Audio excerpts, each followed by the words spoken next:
जब फावड़े से कटकर हुई नाग की मौत और फिर 3 घंटे बाद उसकी नागिन ने जो किया आज तक कोई भुला नहीं पाया।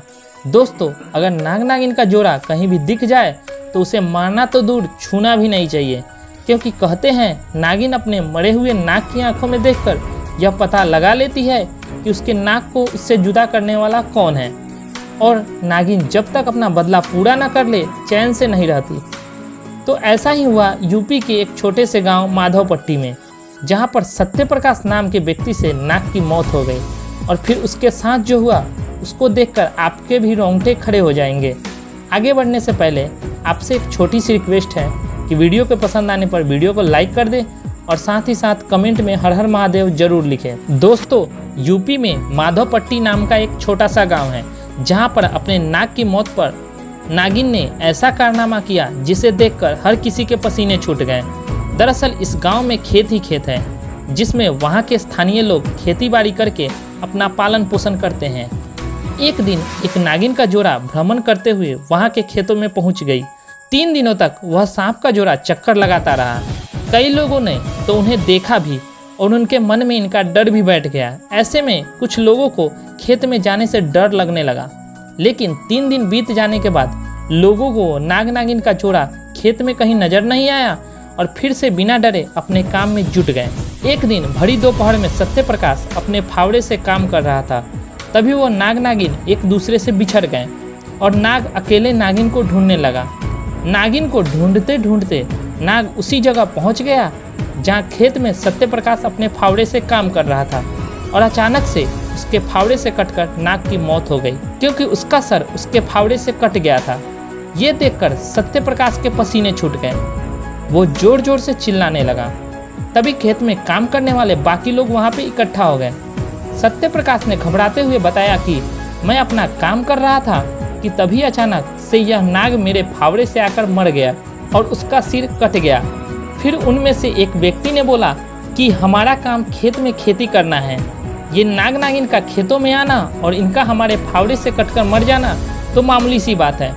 इस घटना को ज़्यादा गंभीरता से लेने की कोई ज़रूरत नहीं है। लेकिन वह व्यक्ति यह नहीं जानता था कि यह कोई साधारण नाग नागिन नहीं, बल्कि एक इच्छाधारी नाग नागिन है। दोस्तों, उसकी यह बातें सुनकर अन्य गांववासी भी उसकी हाँ में हाँ मिलाकर कहने लगे कि ये बात तो सही है, हमें नाग नागिन के मारने से डरना नहीं चाहिए, ये तो हमारा काम है। उन सब की बातें सुनकर सत्यप्रकाश के जान में जान आई।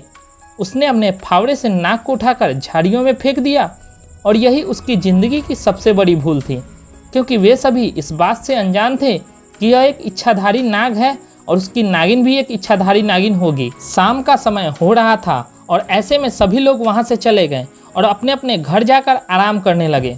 वहीं सत्यप्रकाश बेफिक्र होकर अपने घर खाना खाकर सो गया।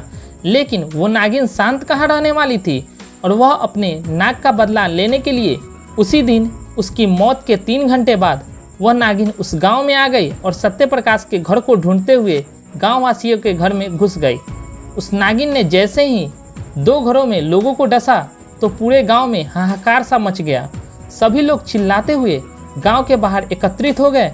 फिर वो नागिन गांव के महादेव मंदिर में महादेव की चोटी पर बैठ गई।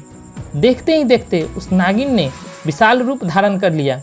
वो दिखने में भयंकर और डरावनी सी हो गई। उसका ऐसा रूप देख वहां मौजूद लोगों के पसीने छूटने लगे। उसको शांत करने के लिए मंदिर के पुजारी ने मंत्रों का उच्चारण जोर जोर से करना शुरू कर दिया। कुछ ही देर में वह नागिन अपने साधारण रूप में परिवर्तित हो गई और मंदिर से उतरकर दूर जाने लगी। वह पूरी तरह से शांत होकर अपने रास्ते चली गई। फिर पुजारी को सत्यप्रकाश ने अपने साथ घटित घटना के बारे में बताया, क्योंकि सत्यप्रकाश को संदेह था कि शायद ये सब उसी की वजह से हुआ है। पुजारी ने सत्यप्रकाश से कहा कि तुमने उस नाग को अनजाने में मारा है, लेकिन उसे झाड़ियों में फेंक देना ये आपकी सबसे बड़ी भूल है। अब तुम्हारी जान की दुश्मन वो नागिन बन चुकी है। पुजारी ने सत्यप्रकाश को मंत्रों का एक ताबीज बनाकर दे दिया और कहा, मैं तुम्हारी बस रक्षा कर सकता हूँ, लेकिन तुम्हारे कर्मों को मिटाया नहीं जा सकता। वो एक इच्छाधारी नागिन है जो आज नहीं तो कल अपने नाग की मौत का बदला जरूर लेगी, लेकिन ये ताबीज उसे तुम्हारे पास पहुँचने नहीं देगा। दोस्तों, अब सत्यप्रकाश की उम्र 73 साल की हो चुकी है, लेकिन वो ताबीज को हमेशा अपने पास रखते हैं। इसीलिए आज तक वो नागिन के क्रोध से सुरक्षित है। दोस्तों, हमें कभी भी किसी भी जीव को बेवजह हत्या नहीं करनी चाहिए, ना ही उसे कोई हानि पहुंचानी चाहिए।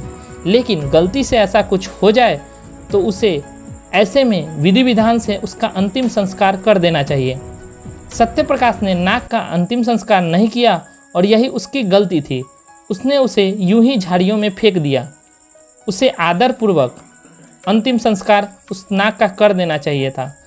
तो फ्रेंड्स, अगर ये आपको वीडियो अच्छा लगे तो वीडियो को लाइक, साथ ही साथ इस चैनल को सब्सक्राइब कर बेल आइकन प्रेस कर दे, ताकि मैं जो भी वीडियो अपलोड करूं उसकी नोटिफिकेशन सबसे पहले आप तक पहुंचे। तो मिलते हैं फ्रेंड्स एक नई वीडियो के साथ, तब तक के लिए धन्यवाद।